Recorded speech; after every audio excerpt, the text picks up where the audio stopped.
الحمدللہ رب العالمین والصلاة والسلام علی سید الانبیاء والمرسلین اما بعد فاعوذ باللہ من الشیطان الرجیم بسم اللہ الرحمن الرحیم۔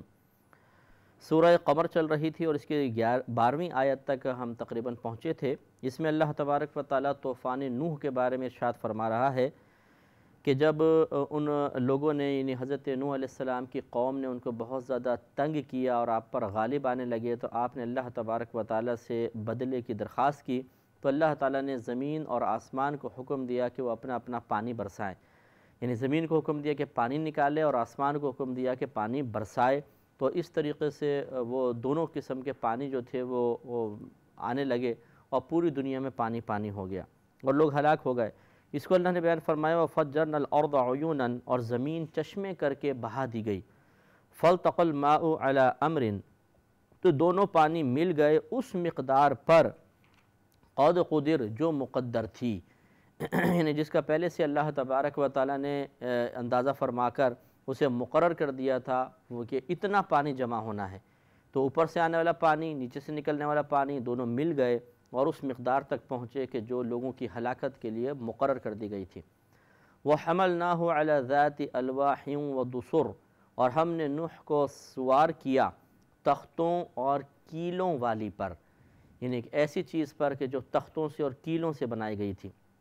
یقیناً اس زمانے میں لوہے کی کیلیں تو نہیں ہوں گی، لکڑی کو اس طرح کیل کی طرح تراش کے اس کو پھر سوراخ کر کے دو لکڑیوں کو اندر اور پھر اس کو ٹھوکا گیا ہوگا جس سے وہ مضبوط ہو گئی۔ تو اللہ تبارک و تعالی نے نوح علیہ السلام کو طوفان سے پہلے ہی اطلاع دے دی تھی کہ ایک بڑا طوفان آئے گا، آپ ایک کشتی تیار کریں۔ اور جب نوح علیہ السلام اس کشتی کو تیار کر رہے تھے اور یہ بہت ہی بڑی کشتی تھی، بہت ہی بڑا بیڑا تھا، تو وہ لوگ ہنستے تھے اور حیران ہوتے تھے کہ دور دور تک پانی نہیں ہے، آپ یہ کشتی کس کے لیے تیار کر رہے ہیں؟ اور پھر جب عذاب اللہ کا نازل ہوا تو پھر یہ پچھتاتے رہ گئے اور سب کے سب ہلاک ہو گئے۔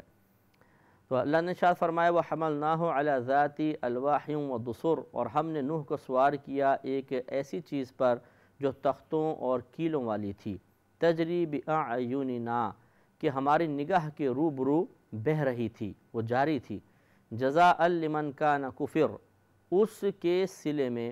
یعنی ان سے مراد نوح علیہ السلام ہے کہ اس کے بدلے میں جس کے ساتھ کفر کیا گیا تھا، یعنی اس کے بدلے میں جن کے ساتھ کفر کیا گیا، یعنی نوح علیہ السلام اللہ تبارک و تعالیٰ نے یہ انعام عطا فرمایا کہ وہ کشتی کا الہام فرمایا، کشتی کو قائم رکھا، وہ نہیں ڈوبی، طوفان آنے کے باوجود سب لوگ ہلاک ہوئے، صرف وہ لوگ بچ گئے جن کو اللہ تبارک و تعالیٰ نے نوح علیہ السلام کو حکم دیا تھا کہ آپ انہیں ساتھ سوار کر لیں، اور ہر جانور کا ایک جوڑا بھی آپ نے سوار کر لیا تھا۔ وہ اتنی بڑی کشتی تھی، آپ اندازہ کریں کہ اس میں ہو سکتا ہے ڈائناسور بھی اس زمانے میں ہوں، ہاتھی ہوں، اور کتنے بڑے بڑے جانور جو آپ نے بہرحال اللہ کے حکم سے رکھے اس کشتی میں، وہ بچ گئے، باقی سب کے سب ہلاک ہو گئے۔ وَلَقَدْ تَرَكْنَاهَا آیَةً فَهَلْ مِن مُدَّکِرٍ، اور ہم نے اسے نشانی بنا دیا، ہم نے اس کو چھوڑ دیا ایک نشانی بنا کر، یعنی اس پانی کو یا اس کشتی کو جو بعد میں آنے والوں نے دیکھا، فَهَلْ مِن مُدَّکِرٍ، تو ہے کوئی دھیان کرنے والا، توجہ کرنے والا کہ جو ان امور کے اوپر توجہ کرے۔ تو طوفان نوح کے آثار آج بھی دیکھے جا سکتے ہیں۔ تو اللہ تعالیٰ فرماتا ہے کہ ہم نے اس کو ایک نشانی کے طور پہ چھوڑ دیا تاکہ بعد میں آنے والے تفکر کریں، تو ہے کوئی تفکر کرنے والا؟ تو اس میں دعوت فکر دی جا رہی ہے۔ یاد رکھیں کہ قرآن میں دعوت فکر کئی مقامات پر مختلف انداز سے اور مختلف لوگوں کے لیے ہے، یعنی جو قیامت کی نشانیاں ہیں، جہنم کے احوال ہیں، یا پچھلی قوموں کے جو واقعات ہیں، ان پر غور و تفکر کی دعوت تو ہر خاص و عام کو ہے، عوام الناس تک غور و تفکر کر سکتی ہے۔ بعض آیات ایسی ہیں کہ جن میں غور و تفکر کی عوام کو اجازت نہیں ہے، صرف علماء اسلام، فقہائے اسلام کو اجازت ہے۔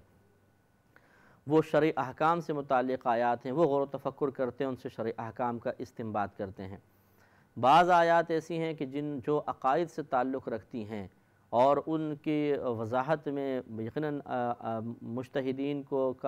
کے قول درکار ہوتے ہیں، ان کی وضاحت درکار ہوتی ہے۔ اس میں بھی عوام الناس کو اس کے ظاہر کو سمجھنے کا حکم ہے، لیکن وضاحت کرنے کی اجازت یہ غور و تفکر کی نہیں ہوتی،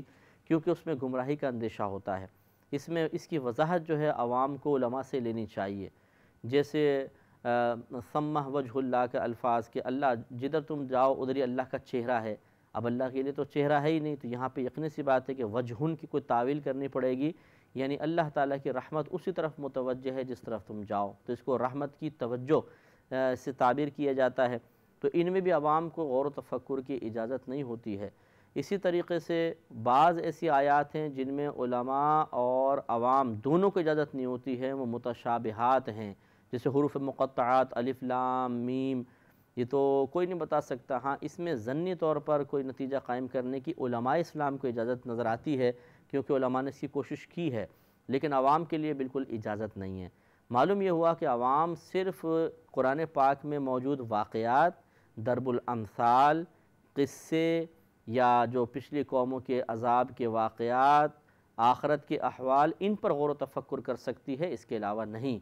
اس سے نتیجہ مرتب یہ ہوا کہ جو بیچارے بعض نادانی سمجھتے ہیں کہ اللہ تعالیٰ قرآن پاک میں جا بجا غور و تفکر کی دعوت دے رہا ہے، تو ہم شرعی احکام سے متعلق آیات میں، عقائد سے متعلق آیات میں بھی غور و تفکر کر کے کوئی نتیجہ قائم کر سکتے ہیں، وہ بالکل غلطی پر ہیں۔ اس لیے کہ قرآن عظیم سے اگر آپ شرعی احکام کا استنباط کرنا چاہیں، نکالنا چاہیں، یا ان سے کوئی عقیدہ ثابت کرنا چاہیں، تو اس کے لیے بڑی وسعت علمی درکار ہوتی ہے۔ اس کے لیے آپ نے حدیث بھی پڑھی ہونی چاہیے، بہت سارے علوم ہوتے ہیں، مثلا صرف ہے، نحو ہے، بلاغت ہے، پھر منطق اور فلسفہ بھی۔ اگر آپ ذاتیات یعنی اللہ تعالیٰ کی ذات و صفات پہ کلام کرنا چاہتے ہیں تو منطق اور فلسفہ کے بغیر نہیں کر سکتے ہیں۔ اسی طرح حدیث ہے، پھر اصول حدیث، فقہ، اصول فقہ، تفسیر، اصول تفسیر، یہ تمام چیزیں پڑھی ہوں پھر کہیں جا کر کوئی ہم نتیجہ مرتب کر سکتے ہیں۔ اور عقائد کے لیے تو خصوصاً علم الکلام کا پڑھنا بھی ضروری ہوتا ہے، تاکہ صحیح عقیدہ سمجھ میں آئے۔ جو اکابرین نے آیات کی تشریح شرح فرمائی ہے، ان کے اندر جو اللہ تبارک و تعالیٰ نے عربوں کے اسلوب کے موافق طریقہ اختیار فرمایا، یعنی اللہ تعالیٰ کا جو طریقہ ہے وہ عربوں کے اسلوب کے موافق تھا، کیونکہ عربوں اس زمانے میں نازل ہو رہا تھا، عرب دور تھا، عرب لوگ تھے، وہ اپنے کلام کے اسلوب کو سمجھتے تھے، تو ایسا ہی کلام نازل کیا گیا جو ان عربوں کے محاورات میں استعمال ہو رہا تھا۔ تو بعض اوقات ایسا ہوتا ہے ہم بھی جیسے کنایہ میں اشارتاً کنایتاً بات کرتے ہیں، طنز کرتے ہیں، کسی پر چھپی ہوئی ڈھکی ہوئی بات کہتے ہیں، تو اس کے ظاہری معنی نہیں ہوتے ہیں۔ اسی طریقے سے قرآن عظیم کی بہت سی آیات ایسی ہیں کہ جس کے ظاہری معنی کا اگر قصد کر لیا جائے تو مفہوم کا کچھ ہو جاتا ہے۔ لہٰذا عوام الناس کو ہر چیز پہ غور و تفکر کی اجازت نہیں ہے، وہ صرف ان چیزوں پہ غور و تفکر کر سکتے ہیں جن پر غور و تفکر کرنے سے مطلب روحانی ترقی ہو، ذہن میں خوف پیدا ہو، دل میں خوف پیدا ہو، اور انسان نیکیوں کی طرف مائل ہو، گناہوں سے بچ سکے۔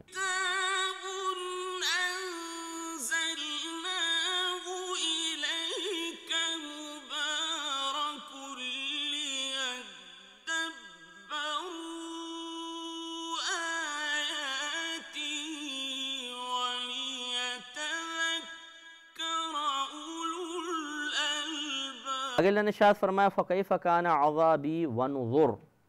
تو کیسا ہوا میرا عذاب اور میری دھمکیاں۔ تو یہ سوال کے طور پر ہے کہ دیکھا جو میں نے دھمکیاں دی تھیں اس کا کیا نتیجہ مرتب ہوا، اور پھر میرا عذاب کیسا ہوا، اس پہ غور و تفکر کرو۔ وَلَقَدْ يَسَّرْنَا الْقُرْآنَ لِلذِّكْرِ فَهَلْ مِن مُدَّكِرٍ، اور بے شک ہم نے قرآن یاد کرنے کے لیے آسان فرما دیا ہے، تو ہے کوئی یاد کرنے والا؟ تو یہاں پہ قرآن کو یاد کرنا آسان فرمایا ہے۔ بعض لوگ اس کا ترجمہ کرتے ہیں کہ ہم نے قرآن کو سمجھنے کے لیے آسان بنایا،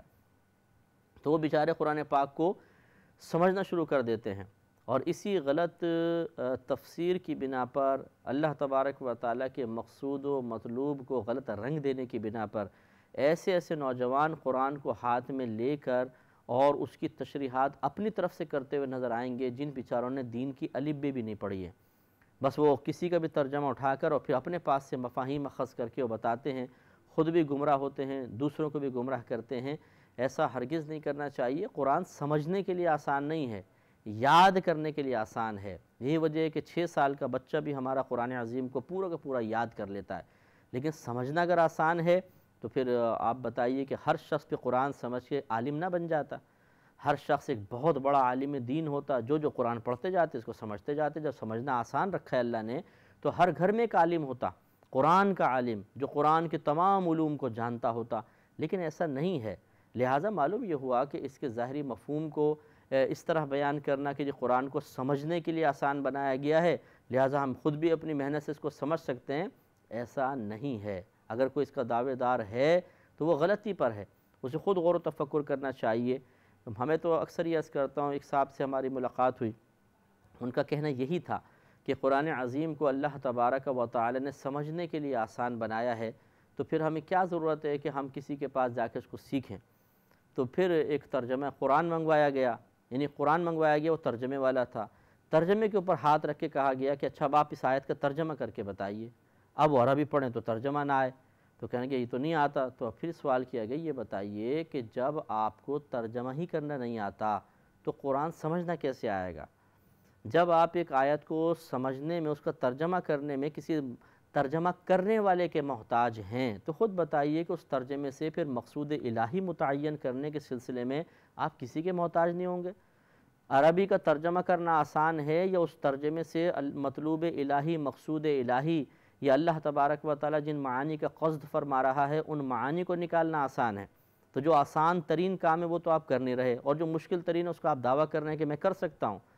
سب سے بڑی بات یہ ہے کہ ایک ترجمہ قرآن آپ کے سامنے، بتائیے ٹھیک ہے یا غلط، آپ کے پاس کیا گارنٹی ہے؟ جبکہ آپ کو عربی آتی نہیں، آپ تو مجبور ہیں اس بات پر کہ اس بات کو تسلیم کرنے پر کہ جو ترجمہ ہے بالکل ٹھیک ہی ہوگا، کیونکہ آپ کے اندر تو صلاحیت ہی نہیں کہ آپ عربی کا ترجمہ کر سکیں۔ تو جس کے اندر یہ صلاحیت ہی نہیں ہے کہ وہ عربی کا ترجمہ نکلا ہوا جو اردو میں لکھا ہے، انگلش میں لکھا ہے، اس کے درست یا غلط ہونے کو جانچ سکے، تو خود بتائیے کہ اس سے پھر مفاہیم کو اخذ کرنا، مقصود الہی کو متعین کرنا اور اتنا بڑا دعویٰ کرنا کہ اس آیت میں اللہ تعالیٰ یہ کہنا چاہ رہا ہے، یہ بہت ہی خطرناک چیز ہے، اس سے بچنا چاہیے۔ پھر اس پہ ایک اور دلیل جو بہت ہی قوی دلیل ہے، اس پہ توجہ کریں۔ یہ بتائیے کہ کیا صحابہ کرام علیہم الرضوان نبی کریم صلی اللہ علیہ وسلم سے یہ قرآن سیکھنے جاتے تھے یا نہیں جاتے تھے؟ اٹھا کے دیکھیے آپ سیاہ ستہ، اس میں کتب کے اندر آپ ایک چیپٹر دیکھیں گے کتاب التفسیر کے نام سے۔ اس میں وہ آیات جمع کی گئی ہیں، وہ حدیثیں جمع کی گئی ہیں جس میں نبی کریم صلی اللہ علیہ وسلم نے کسی آیت کی تفسیر کو بیان کیا ہے۔ اس طرح ہوتا تھا، صحابہ آ کے سوال کرتے تھے، نبی کریم اس کی تفسیر بیان کرتے تھے۔ تو آپ خود بتائیے کہ جب صحابہ کرام جو اہل اللسان تھے، عربی اللسان تھے، نبی کریم صلی اللہ علیہ وسلم کے صحبت یافتہ تھے، ان پر اللہ تبارک و تعالیٰ کی خصوصی رحمت برکتیں نازل ہو رہی تھیں، وہ تو قرآن سمجھنے میں نبی کریم کے پاس جانے کے محتاج ہوئے،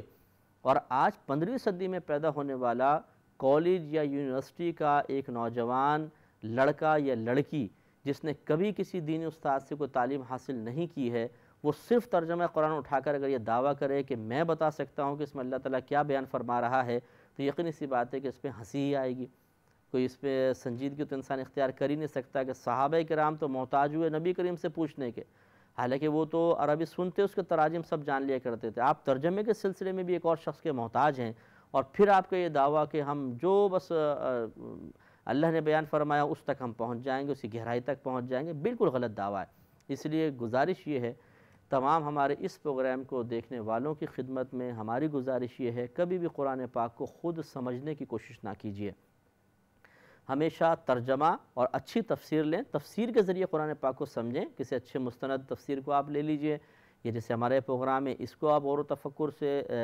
تفکر اس پر کیجئے، اس سے آپ فیض حاصل کرنے کی کوشش کریں۔ اسی طریقے سے قرآن پاک کی تفسیر یاد رکھیں کہ کئی طریقے سے ہوتی ہے۔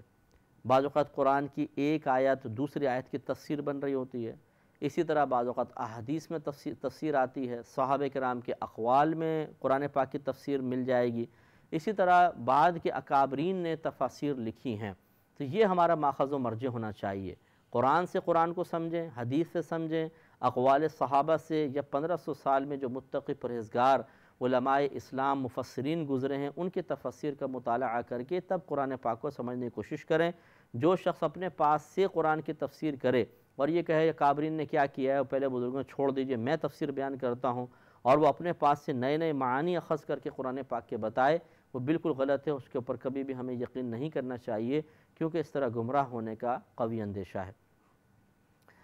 آگے ارشاد فرمایا کہ کذبت عاد، عاد نے جھٹلایا، یعنی قوم عاد نے جھٹلایا، فکیف کان عذابی ونذر، تو کیسا ہوا میرا عذاب اور میرا ڈر دلانے والے فرمان، یعنی وہ دھمکیاں جیسے پہلے ترجمہ ہوا کہ ان کو بھی اللہ تبارک و تعالیٰ نے ہلاک فرمایا۔ اور کس طرح ہلاک کیا؟ ارشاد فرماتا ہے کہ اِنَّا أَرْسَلْنَا عَلَيْهِمْ رِيحًا صَرْصَرًا فِي يَوْمِ نَحْسٍ مُسْتَمِرٍ، بے شک ہم نے ان پر ایک سخت آندھی بھیجی ایسے دن میں جس کی نحوست ان پر ہمیشہ کے لیے رہی۔ یہ کہتے ہیں کہ سب سے آخری بدھ تھا جس میں تیز ترین ہوا آئی اور ان کے پرخچے اڑا دیے اس ہوا نے، اور پھر ہمیشہ ہمیشہ کے لیے ہلاک ہو گئے۔ تنزع الناس، لوگوں کو یوں دے مارتی تھی، کأنہم اعجاز نخل منقعر، گویا کہ وہ اکھڑی ہوئی کھجوروں کے سوکھے تنے ہیں۔ جیسے آپ کھجور کو کاٹ دیں، جب وہ گیلا ہوتا ہے یعنی لگا ہوتا ہے زمین میں تو بہت بھاری ہوتا ہے، لیکن جب وہ سوکھ جاتا ہے تو وزن ہلکا ہو جاتا ہے، پھر تیز ہوائیں اس کو اڑا سکتی ہیں۔ تو اللہ تعالیٰ نے فرمایا کہ وہ ہوا اتنی تیز تھی کہ لوگوں کو بالکل ایسے اڑا رہی تھی جیسے کھجور کے درخت کے سوکھے تنے ہوا کے ذریعے اڑ رہے ہوتے ہیں۔ فَكَيْفَ كَانَ عَذَابِي وَنُذُرْ، تو کیسا ہوا میرا عذاب اور میری دھمکیاں۔ پھر ارشاد فرمایا وَلَقَدْ يَسَّرْنَا الْقُرْآنَ لِلذِّكْرِ فَهَلْ مِن مُدَّكِرٍ، اور بے شک ہم نے قرآن کو یاد کرنے کے لیے آسان بنایا ہے، تو ہے کوئی یاد کرنے والا؟ پھر ارشاد فرمایا كَذَّبَتْ ثَمُودُ بِالنُّذُرِ، ثمود نے رسولوں کو جھٹلایا۔ فَقَالُوا، تو وہ بولے أَبَشَرًا مِنَّا وَاحِدًا نَتَّبِعُهُ، کیا ہم اپنے میں سے ایک آدمی کی فرما برداری کریں؟ یعنی ہم ایک ایسے آدمی کی فرما برداری کریں جو ہم ہی میں سے ہے، ہم کیسے انسان کی کر سکتے ہیں؟ إِنَّا إِذًا لَفِي ضَلَالٍ وَسُعُرٍ، جب تو ہم ضرور گمراہ اور دیوانے ہیں۔ انہوں نے کہا کہ اگر ہم ان کی اطاعت کر لیں گے تو پھر تو ہم پاگل ہیں، دیوانے ہیں کہ ایک انسان کی اطاعت کریں گے۔ اگر اللہ تعالیٰ نے کسی کو بھیجنا ہے تو فرشتے کو بھیجے۔ أَأُلْقِيَ الذِّكْرُ عَلَيْهِ مِن بَيْنِنَا بَلْ هُوَ كَذَّابٌ أَشِرٌ، اور انہوں نے یہ ناپاک جملہ بولا جو اللہ نے یہاں پر نقل فرمایا کہ کیا ہم سب میں سے اس پر ذکر اتارا گیا؟ یعنی اللہ کو یہی نظر آیا کہ یہ نبی بنایا جائے، بلکہ یہ سخت جھوٹا شیخی باز ہے۔ اشر کہتے ہیں جو بہت زیادہ شیخیاں بھگارتا ہو، اپنے بارے میں بڑھ کے مارتا ہو، بڑی بڑی باتیں کرتا ہو۔ تو معاذ اللہ ثم معاذ اللہ، انہوں نے اس طرح صالح علیہ السلام اس قوم میں بھیجے گئے تھے، آپ کے خلاف اس طرح انہوں نے بات کہی۔ سَيَعْلَمُونَ غَدًا مَنِ الْكَذَّابُ الْأَشِرُ، بہت جلد کل جان جائیں گے کون تھا بڑا جھوٹا اور شیخی باز، یعنی جو اترانے والا۔ اس پہ انشاءاللہ ہم کلام کریں گے نیکسٹ پروگرام میں۔ وآخر دعوانا ان الحمدللہ رب العالمین۔